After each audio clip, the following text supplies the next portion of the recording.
if we come to terms with the fact that our cats do hunt, the question then becomes, how much are they hunting? Look at this, all the pictures. That's just what the British Mammal Society set out to discover when they launched their survey called Look What the Cat Brought In. Just bits, a bit ghoulish, really. This is brilliant. Yeah, it's good, Brilliant. isn't it? Excellent. Some of them are a bit worrying. There's a swallow on here, which is just a bit concerning. The Society has found itself buried beneath a mountain of responses. For Michael Woods, processing the results has been daunting. Come on, I can't have you sitting on top of all my work. No. Well, I have a very ambivalent relationship with cats. I love the way that they move, and I think they're beautiful animals. But I just hate what they do to the wildlife. The Society invited the public to register their cats for a 5-month period, detailing every creature their kitty dragged home. The amazing thing is that we've had results from 750 cats, which is a huge amount, and much better than we'd expected. We've got a lot of them analysed, and it's giving us some really good answers.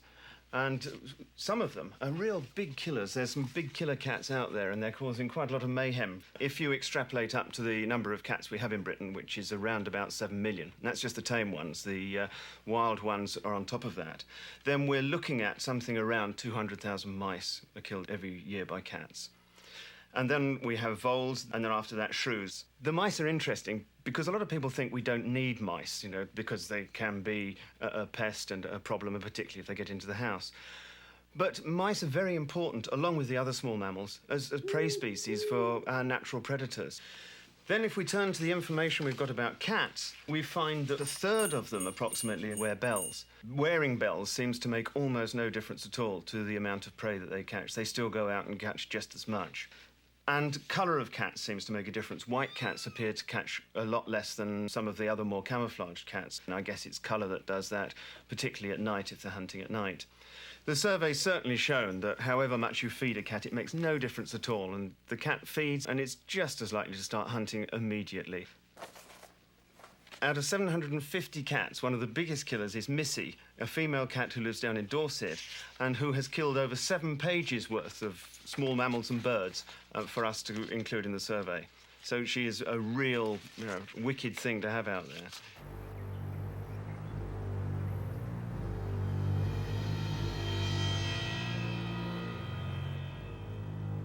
Knowing her record, I thought it would be interesting to enter her. And I was really surprised myself when I started to fill in the form and found out how many things she did bring in. Hillary and Jim Pike have become accustomed to Missy's daily offerings. For Jim, the rabbits are the worst. They all start from the skull and eat the head first. And all we get left are 2 ears and 4 little paws. And a tail. And a tail. Don't and everything like the tail else is at all. eaten. Which is not a very nice thing when you come home and it's on the middle of the mat or stuck on the tiles. There must be some sort of driving force that makes her do it all the time. Nothing to do with hunger. They obviously just do it because they love it. The spot you see along here, she lays in there in the summertime and the swallows zip along, come down along the top of the pond to drink, and she just leaps up and grabs them clean out of the air. And, just a big snatch, and they just stun them, and then she's got them. The 2 sucker fish that we bought specifically to take out all the algae, within 2 weeks of us buying them, and they were quite expensive. We paid £40 for the pair. In 2 weeks, they're on the kitchen mat. Both, no, we found them on the grass. So that was a waste of time. Never mind.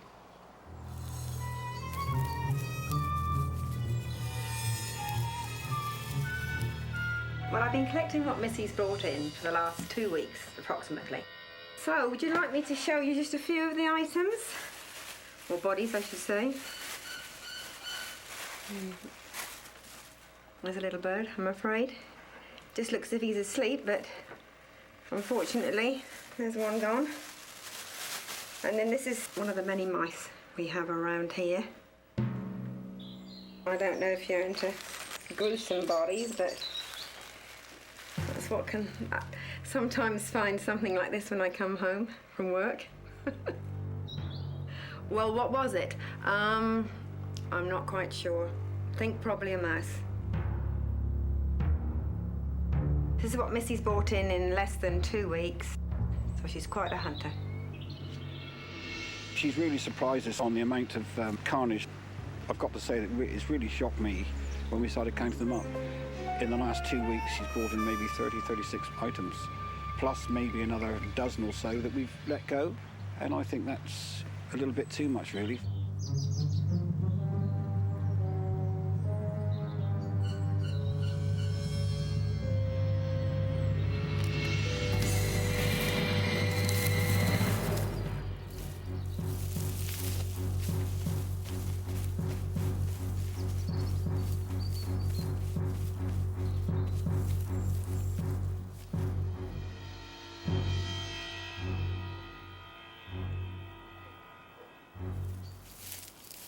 Well, I'm quite proud to think that she was one of the top cats, but knowing how much stuff I didn't write down because I wasn't here to see it, I think she was actually the top cat.